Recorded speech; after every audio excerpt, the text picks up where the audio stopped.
Escuchábamos a THEIGNS THRALLS haciendo THEIGNS THRALLS, excelente banda, excelente cómo aparecieron ahí todos sonidos ancestrales de esa parte del mundo que vamos a ir a hablar. Así que, Raúl, si te parece bien, mandale mecha nomás, comuniquémoslo con el amigo Kevin Riddle de la banda que acabamos de escuchar, de THEIGNS THRALLS. Kevin, hello, a ver, ahí estamos llamando por Skype, me encanta la música de Skype. Pam, pam, pam. Bueno, ahí mientras suena la música del coso ahí. Hello, Kevin, my friend, are you there? Hello. Yes. Hello, Kevin. Hello, my name is Manu. How are you? Hello. Me parece que no me escucha a mí. Habla vos, Raúl. Hello. Hello, Kevin. How are you? Ahí está. I'm very well, thank you. Very hot, but very well. Me too. Here we are. My name is Raúl, and I am with Manu from Argentina, okay? Yeah. Okay. Manu, ¿se lo querés saludar a ver si confirmamos el audio? Quiero saber si me escucha, claro. Hello, Kevin, how are you? No me escucha a mí.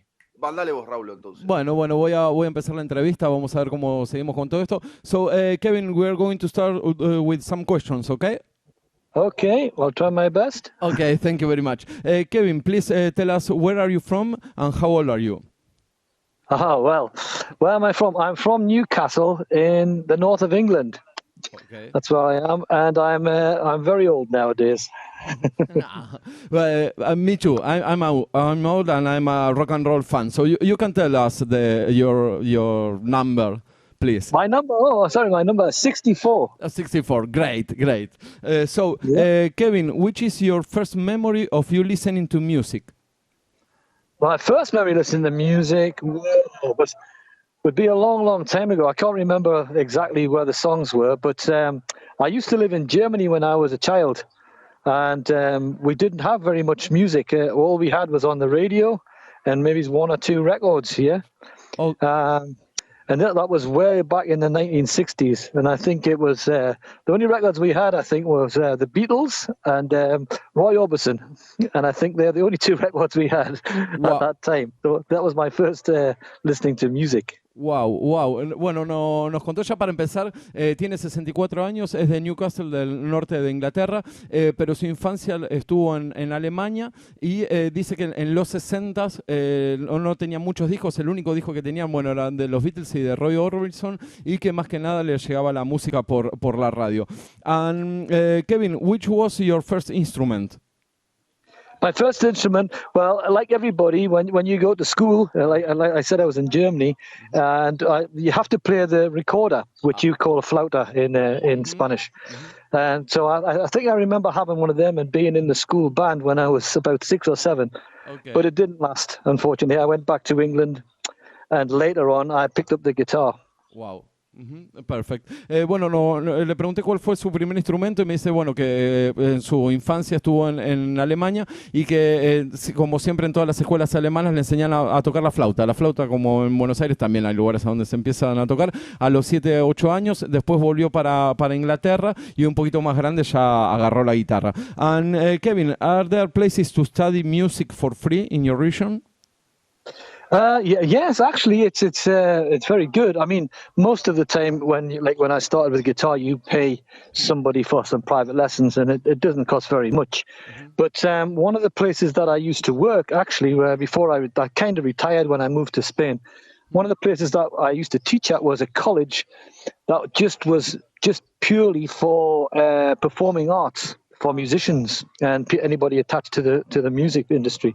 So yes, it's quite the schools. Maybe it's not so much. You have to make a choice when you get to 16.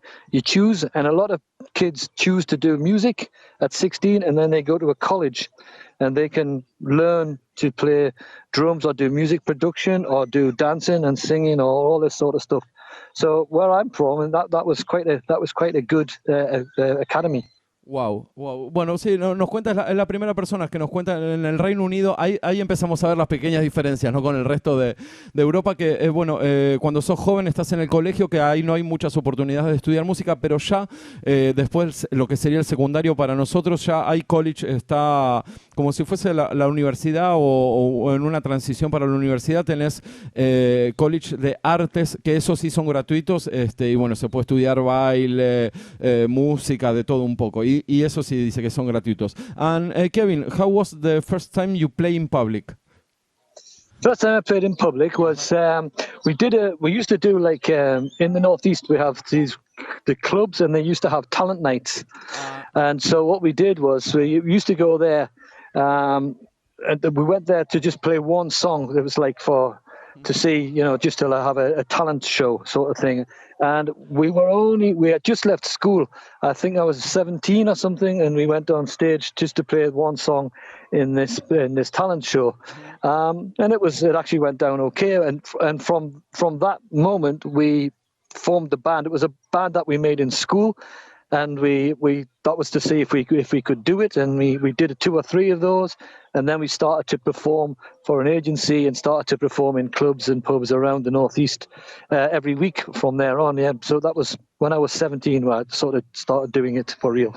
Ahí está, y ahí está la diferencia, empieza a estar la diferencia que nosotros notamos mucho ya están preparados para la industria musical. Nos dicen, bueno, que tenía una bandita. Le pregunté cómo fue la primera vez que tocó en público y me respondió que él tenía una bandita en el colegio.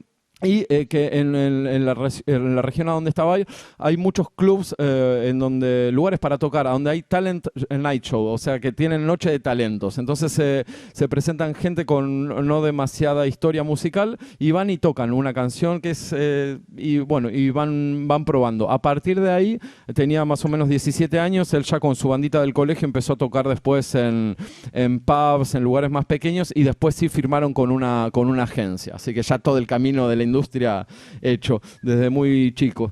And Kevin, can you tell us what is rock for you? Rock? Uh-huh. Well, for rock, for me, I'd say I grew up there, and when we started and I think I grew up starting to learn to play the guitar in now what they call classic rock. It's become a thing. Mm-hmm. So once I started to learn to play, I used to listen to bands like Free and Deep Purple and bands like that. To me, the 70s, particularly the early part of the 70s, was all about rock. Mm-hmm. I think so. You had different sorts of rock, like hard rock, soft rock, glam rock was particularly something that I got into with Dave Bowie and everybody like this. Mm-hmm. I think 70s was the era of rock music, whether it was punk rock or whatever. And I think the 80s is when metal came out. Metal became more dominant then, so it's probably a little bit more extreme, harder, whatever, faster. But classic rock for me was the sound of the early 70s, I think. Uh-huh. It's for you. Sorry, it's only a genre, a label, or it's a way of living. Rock. To me, it's definitely a way of living. Okay. I got into this, as I say, during those times when I was a teenager, 13 or 14. I picked up a guitar and everything went. I left school when I was 16. I just left, and I wanted to play guitar, and I've never stopped really. It's dominated my whole life in every way since then. Yeah, it's the sort of thing that you either have it and you love it, or maybe you don't understand it, I think. Oh, of course. Bueno, le pregunté qué era para él el rock y empezó primero a decirme lo que eran labels, no géneros de rock, que más que nada en los 70, lo que ahora se llama el classic rock, eso fue, dice que los 70 fue la década del rock en serio, que empezó con bandas, bueno, con un montón de bandas de los 70 que ya conocemos, y él después, un poquito más tarde, en los fines de los 70, 80, agarró el glam rock, pese a que en los 80 había una influencia muy, muy, muy fuerte del metal. Ya empezaba a dominar la escena el metal ahí en Inglaterra. Bueno, después de lo que ahora se llama el classic rock, o sea, sería el classic rock. Y después, ya a mediados de los 80, el metal pisaba muy fuerte ahí en Inglaterra. Y él se separó más con el glam rock. Y después le pregunté, aparte de ser un género el rock, si él había vivido, ¿no? Si para él también es una manera de vivir el rock. Y me dijo que sí, que a los 16 años agarró la guitarra y ya quería tocar la guitarra. Y eso se transformó, esa pasión, esas ganas de tocar y bueno, el género rock, o sea, se transformó en su vida para él. Kevin, thanks for the answer. It's incredible for us talking about this with you. Thank you very much. Yeah. It's a pleasure. Okay. And Kevin, Things and Thralls begin as an occasional band, but everything changed because of the pandemic struck. How did you feel those days? Well, yeah, the idea was for me, what it is that obviously you probably know that I'm in a band called Skyclad. Mm-hmm. Really good. Skyclad has, the members in Skyclad have various projects. So one of the main ones, for example, is a band called Satan, which might be getting down to South America soon. And they're doing very, very well, which is fantastic. But it meant that when they were busy doing Satan, that I had some spare time. And so I thought, well, maybe I could play something when we're not busy. And so I wanted to do this live thing. But then, as you say, the COVID struck and nobody could play anything. So I was in the house and I thought, well, I could maybe do some recordings with this. And I wrote some songs. And then I thought, well, I need to have some people to play on these songs because I can't play the fiddle, for example, and I can't play the whistles and things. So I contacted some friends and said, would you be interested in playing some bits and pieces in your house? Because obviously nobody could go out. And they all said, yes, fantastic. Everybody was absolutely fantastic. It was unbelievable. And I ended up asking whole bands and friends of friends, and I got to about 25 musicians. And so they all contributed towards this. And I ended up with an album then, and so I then thought, well, now I have this album, I have to get it released and find a record label.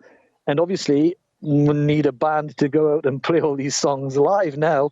So it kind of went full circle. So I have got the band, and now we are starting to do gigs. And I have a touring band that can play all the songs that were written during that period. Wow. Perfect. But how did you feel about the COVID when you have to stay at home?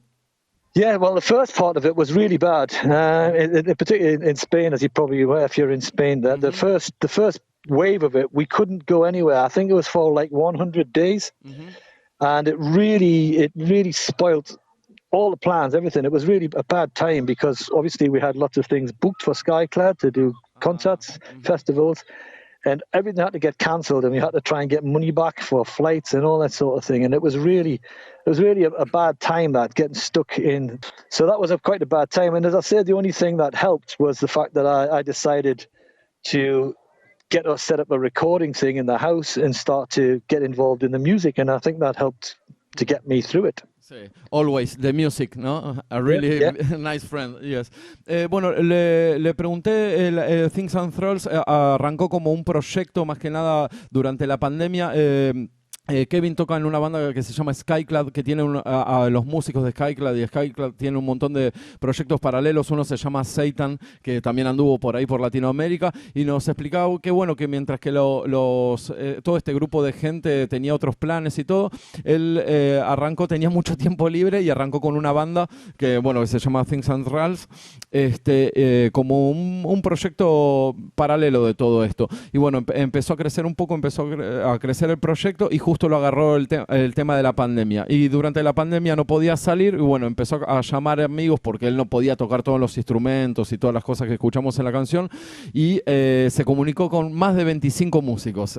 Llegó a comunicarse, así que estuvo en reunión con 25 músicos, hizo canciones, terminaron haciendo un disco, el disco salió a la venta, y a partir de eso también ahora, bueno, está con todas las tratativas para salir a tocar y divertirse un poco. Yo, aparte de esto, que sería toda la parte económica y de planes de Things and Thralls, le pregunté, pero ¿cómo se sintió él en Inglaterra, como a nivel persona, con todo lo de la pandemia? Y dijo que fue horrible, muy, muy feo, porque se vivieron más de 100 días en donde estuvo todo cerrado y él estuvo encerrado directamente, y aparte que tuvo un montón de problemas, que esto también es algo que no no, medio lo pasamos por arriba, porque cuando uno dice, se canceló el show por la pandemia, devuélveme el dinero. Bueno, bandas como Skyclad, que ya son más grandes y tienen booking, tienen ya agendados un montón de shows, tuvieron que pelear para que les devuelvan, por ejemplo, el dinero de los vuelos, ¿no? O sea, que ya tenían pautado un montón de vuelos y bueno, estuvieron luchando con eso, todo, y que se vivió un tiempo medio bastante oscuro, pero dice que bueno, por suerte todo venía el proyecto de THEIGNS THRALLS y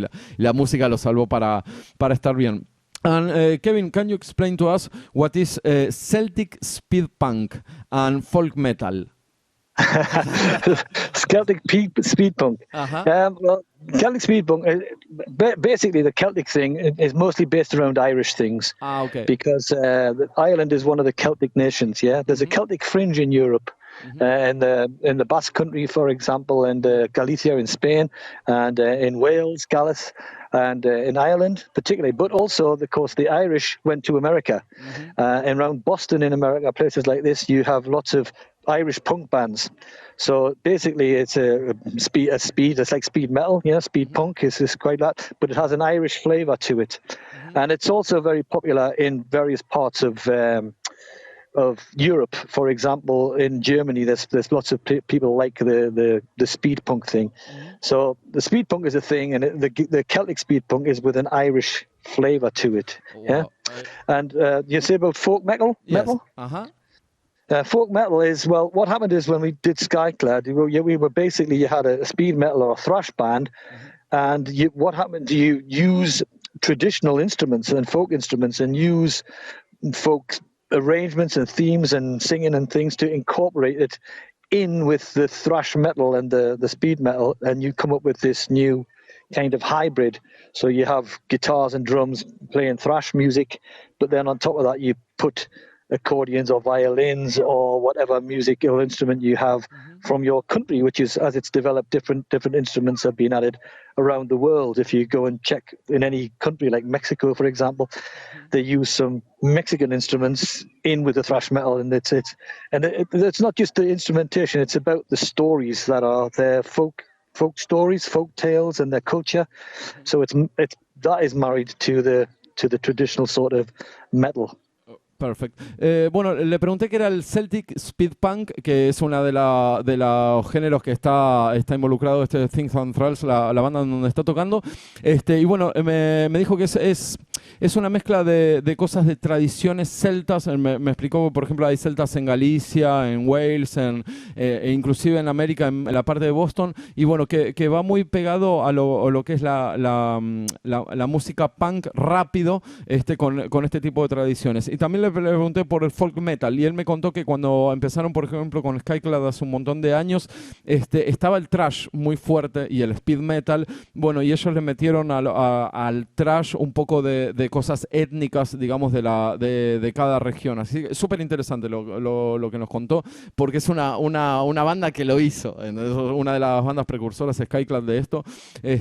Y bueno, nos explicó que es la mezcla de instrumentos étnicos y de más que nada también muchas historias celtas, en el caso del Celtic Speed Punk, y con el folk, o sea, el folk metal no es solamente de esta parte del mundo, digamos, sino también que hay en toda Latinoamérica y en América del Norte también. Por ejemplo, nombró a bandas mexicanas que también mezclan el metal o el thrash con letras, con sus tradiciones. And Kevin, can you explain to us the name THEIGNS THRALLS, what it's about? Okay, I tell you, yeah. Well, as I said, we're looking at these. The Celtic thing is an interesting point, because I think with folk metal, there's quite a lot of Celtic themes being done. And when I started THEIGNS THRALLS, I wanted to kind of concentrate on the fact that I'm not Celtic. Okay. I wanted to try and look at something more like Anglo-Saxon, for example, yeah, because I'm more of an Anglo-Saxon. And in Anglo-Saxon times, it's about 1,000 years ago, you basically had this idea that you had a master. It was a serf system, yeah? You had a master who was the Thane. The Thane was the lord, if you like. And everybody had to do more or less what he said. And he had these people, the thralls. And the thralls were kind of like, servants is a nice word for it. Probably slaves is probably nearer to the thing. So you've got this idea that the rich man has the castle, and he's the boss, and then there's all the people who live outside the castle, who are the servants and the slaves who haven't got anything. He has all the money, all the power, and all the Thrains outside have nothing. And the point about it is, of course, is that this was 1,000 years ago, but it's really the same as it is today as it was then. I think nothing much has changed. Okay, we can understand that. Bueno, le pregunté por el nombre del grupo THEIGNS THRALLS. Y me explicó que, bueno, que viene también de una parte medio céltica y que él, al no ser celta, él es más anglo-saxon, digamos, es otro tipo de mezcla, más también nórdico, o sea, todo lo que agarra el norte de Inglaterra, Alemania, toda esa mezcla de anglo-saxons, y que lo que él quería transmitir con el nombre, más que nada, tienen el nombre de la banda es el mismo del nombre del disco y también tienen una canción como para que el mensaje sea así bien claro, y THEIGNS THRALLS es lo que se viene repitiendo desde cuando había castillos todavía y estaba el rey y el sirviente, y eso quiere decir, y el nombre de la banda también hace alusión a eso, y que todavía sigue habiendo 1000 años después, sigue existiendo el máster, el maestro y el esclavo, y que se sigue repitiendo la historia. Manu, no sé si tenés alguna pregunta. Sí, muy compleja, que no sé si la vamos a poder hacer, decime. tengo.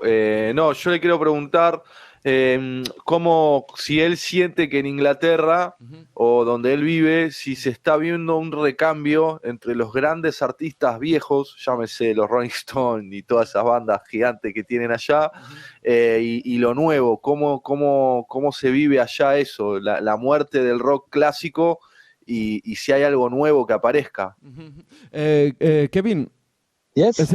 Manu wants to know how do you feel about the changes in the music industry in the United Kingdom? El rock. Most of all the rock. You have a lot of big bands like the Rolling Stones, maybe, and there are a lot of new artists. How do you feel about that? Well, yeah, I think I kind of get where you're getting from. Well, it's two things. I mean, they say that nowadays it's never been a better time to be involved in music because you have global exposure to music. Like even a band like THEIGNS THRALLS with one album can go all over the world.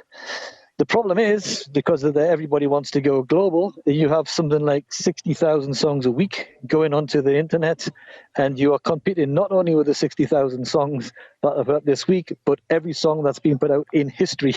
Claro. So big bands like the Rolling Stones, for example, it's not their fault, but they tend, as always, to have the big labels, the big money, and it's a bit like what I was saying about THEIGNS THRALLS.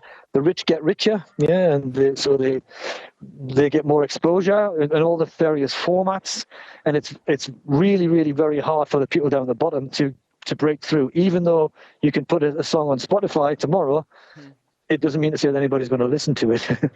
It's still very, very difficult, therefore, to get exposure and get noticed these days. And of course, the Spotify thing some say, well, it's brilliant because lots of people can hear it.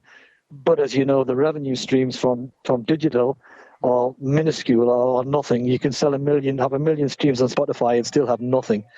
And of course, you've got no physical sales now either. So you've got nobody buys CDs or anything like that anymore. Everybody wants everything for free, and they want it quick and they want it now. And you have to make it, but there's no money to make it. You have to do it yourself. So it's a mixed blessing. On the one hand, you can get exposure that you couldn't have before, but it's still very, very hard to get exposure, and even harder to try and make any money out of this game. Not that it's ever been. It's always been that. It's always been that way. Back in the 1980s, it was still very, very difficult. So the new technology helps, but it hasn't fixed anything really. It's still as it was. Yeah. We can understand that. Bueno, le preguntamos por el rock. Ahora le voy a volver a repreguntar igual, Manu, por el rock específicamente y cómo se siente él a nivel personal. Pero bueno, nos explicó que es algo, el cambio generacional de artistas que hay, más que nada en el Reino Unido, es algo a lo que no se puede escapar. Empezó diciendo eso directamente. Y que de alguna manera es el mejor momento para la música porque te puedes hacer global, tenés exposición global si querés. Dice que igualmente es algo difícil porque salen alrededor de 60.000 canciones por día en internet, más todas las que hubo en la historia, que bueno, ya están subidas también. Y bueno, pero que sin embargo se sigue repitiendo lo mismo. Dice que los ricos son cada vez más ricos y los que están abajo siguen estando abajo, porque todos estos servicios de streaming obviamente están manejados por las grandes big labels, por los grandes sellos discográficos, y que termina siendo difícil, pese a que uno largue las cosas en Spotify o en los streaming, tener exposición global. O sea, uno puede sacar una canción, editarla, tenerlo subida en todos los servicios de streaming, pero no va a tener exposición. Decime, Manu. Pero no, preguntarle si esto de la exposición en Inglaterra principalmente no estuvo siempre eso. Kevin, Manu wants to know if the things of the exposure in England was always like that with the record labels. By the way, I live in Spain now. By the way, you're speaking to me in Spain. Okay.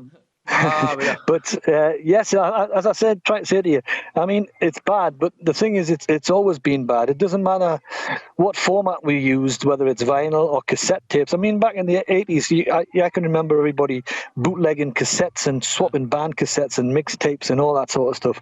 And you've got an underground scene which you had back then, which is where the likes of thrash music and everything broke through from. You know, it's always been this a two-tier system, if you like, where the big record companies have the big business, and underneath that you have lots of independents that are making things happen. And I think it was like that. It's been like that for as long as rock and roll has been invented, I think. As I said, the only difference now is you've got instant global communication that you didn't have back 40, 50 years ago.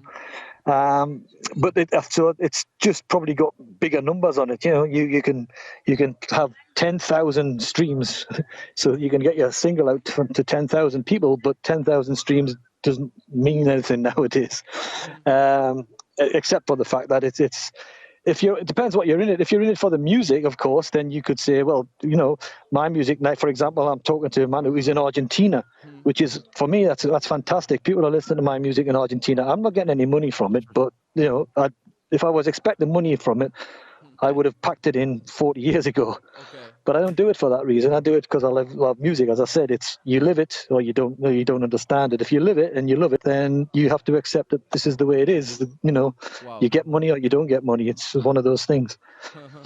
Nice word. Thank you, Kevin.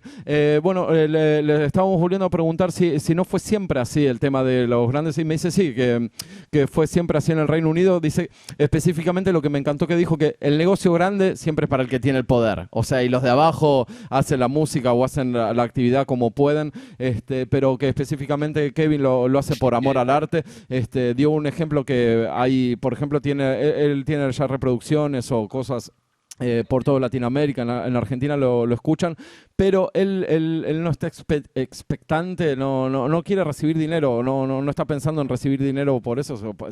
Si uno tiene la cabeza eso, se está equivocando, y bueno, que es la manera como están dadas las cosas, y bueno, que hay que hacerla de alguna manera u otra, pero que él principalmente hace la música por amor y no esperando dinero ni nada de nadie. Así que ahí nos encantó. Bueno. Y la diferencia está en que hoy no ganas plata. Antes, o sea, como que sí. más que nada está ahí la diferencia. Sí, antes estaba todo más concentrado en pocas bandas. Hoy hay un montón y nada, lo global lo seguís teniendo desde Inglaterra, pero bueno, ahora no ganan un mango. Sí. Kevin, can you tell us something about the future plans with THEIGNS THRALLS? Yeah, yes. Obviously, as I said before, the next step was to get a band together, and we've done that now. We have the nucleus of a touring band, which is kind of your 2 guitars, bass, and drums, but with the added violin and whistles from the 2 guys in Ireland. And we started to play now. We did a couple of gigs to launch the album, have some parties to launch it. And the next thing, of course, is to get more tours and some festivals and all that. And we've started to put bookings in now right up till the end of the year. Actually, we're going to go back to the UK as I say, I live in Spain, and nobody. We come from Ireland and the Netherlands and Spain, but we're going to go to the UK in December to play some 2 or 3 shows in like a mini tour there, and we got some other tours, other gigs coming up across Europe, in Germany and Spain and things like that. So the next thing would be to take the album on the road. I said we've got the nucleus of a band, and the thing is, when we play places, we're asking people to get up on stage who have played on the album. So when we're in the Netherlands, for example, the girl who played the hurdy-gurdy, she got up on stage with us and played the hurdy-gurdy parts. When we go to Scotland, one of the guys who played on it from there, he's going to join us on stage. So the lineup will get augmented if we can get people on stage to play with us.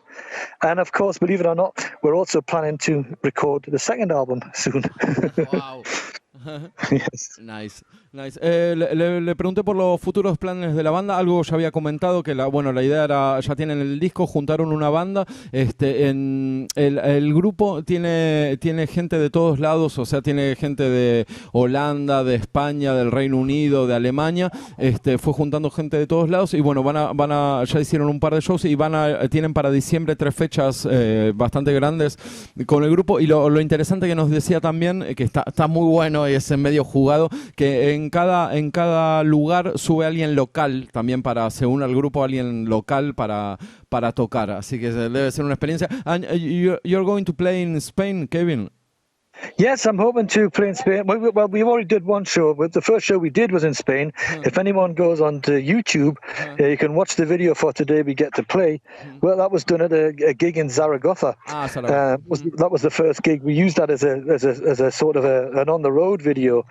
So we've done that, and we have one of the bands that worked with me on the album is a band called Celtiberian. And we're hoping to do some shows, team up with Celtiberian.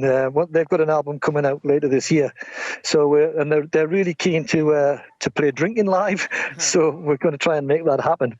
Great. Bueno, le pregunté si habían tocado o si vienen a tocar a España. Me dijo que sí, que ya han tocado en Zaragoza, que está acá al lado de Barcelona, de Cataluña, y bueno, que tienen un muy buen trato con todo el mundo. Yo le quiero preguntar, Manu, ¿qué te parece las diferencias de los 80 a los 90 y ahora en vivo? Kevin, can you explain to us if you feel some differences between playing live in the 80s, in the 90s and now? Well, yeah, I think what the obvious difference to me is, of course, that technology has changed everything the way that the things are done nowadays. So, for example, we're talking about playing some shows in Germany, and we're not going to take any equipment with us apart from our guitars. In the old days, you had to put all your equipment in a van and drive everything. You had lots and lots of speakers and things like that. So technologically now, things are a lot lighter and a lot easier and quicker to move things around. But I have to say, in essence, it hasn't really changed that much. I mean, you still got some guys on stage with guitars and an audience and lights and PA systems. And so the essence of it hasn't changed, but the technology of it's made life a lot easier, I think. Bueno, le pregunté las diferencias sobre tocar en vivo en los 80, en los 90, y dice que más que nada es algo tecnológico para el grupo, que por ejemplo ahora cuando vayan a tocar a Alemania no van a llevar nada de equipos, solamente llevan sus guitarras y llegan y ya tienen todo armado. Dice que es una gran diferencia con los 80 y los 90, en donde tenían que cargar todo en la camioneta y salir al camino a dar vueltas por ahí. Así que más que nada encontró diferencia. And in the public, with the people in live shows, you feel something different or the same, Kevin? No, not that much.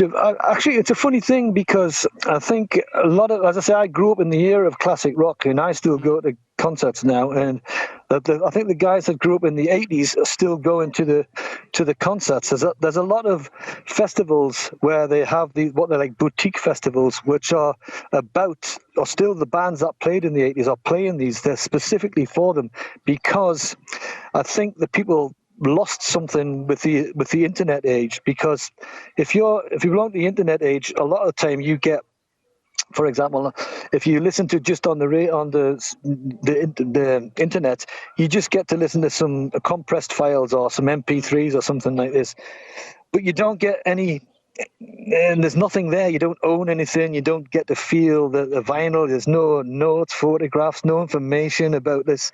And I think people miss that, and they like the feel of what it used to be like to be in a band and to support bands. And I think that's why these festivals are going, and it's good because the live thing has become really, really strong with festivals nowadays.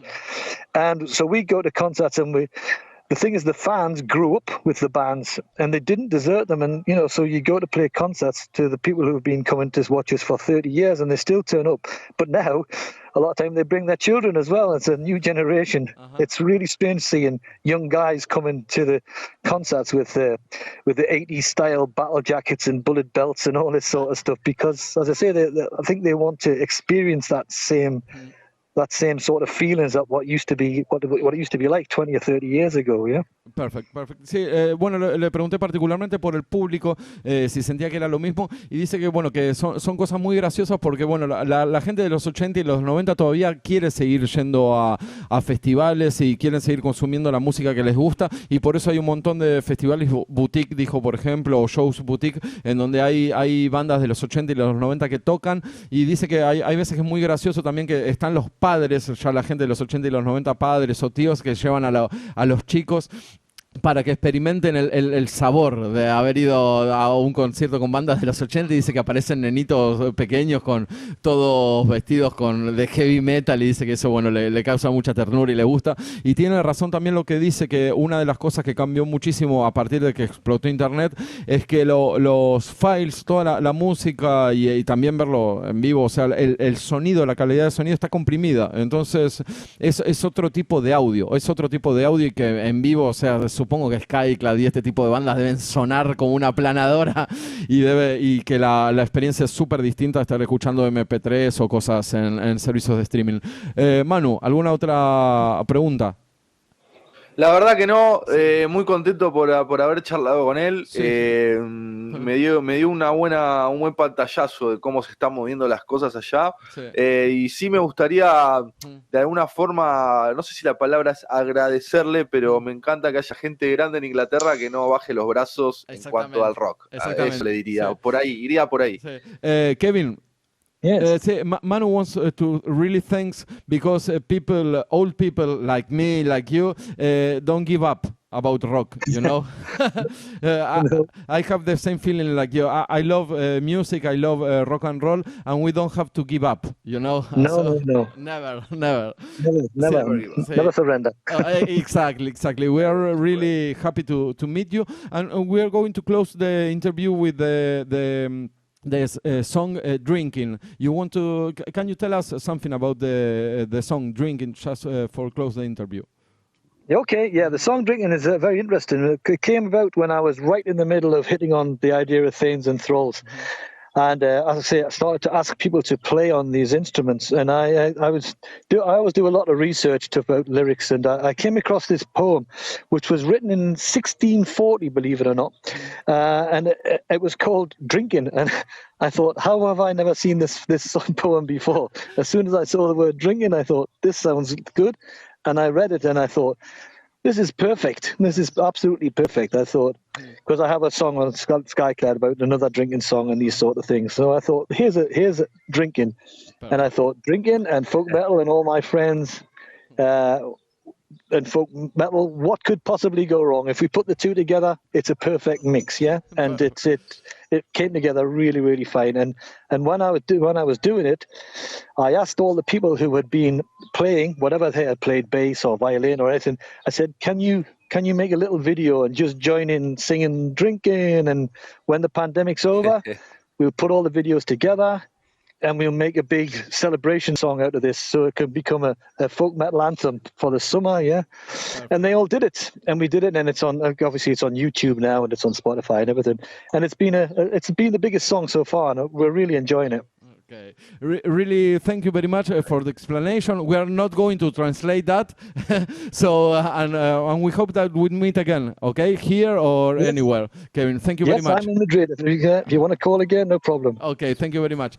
Grande, Kevin. Vamos a escuchar Drinking, Manu, ¿te parece? Vamos con Drinking y seguimos con más Comité de Careta Radio. Thank you, Kevin. See you.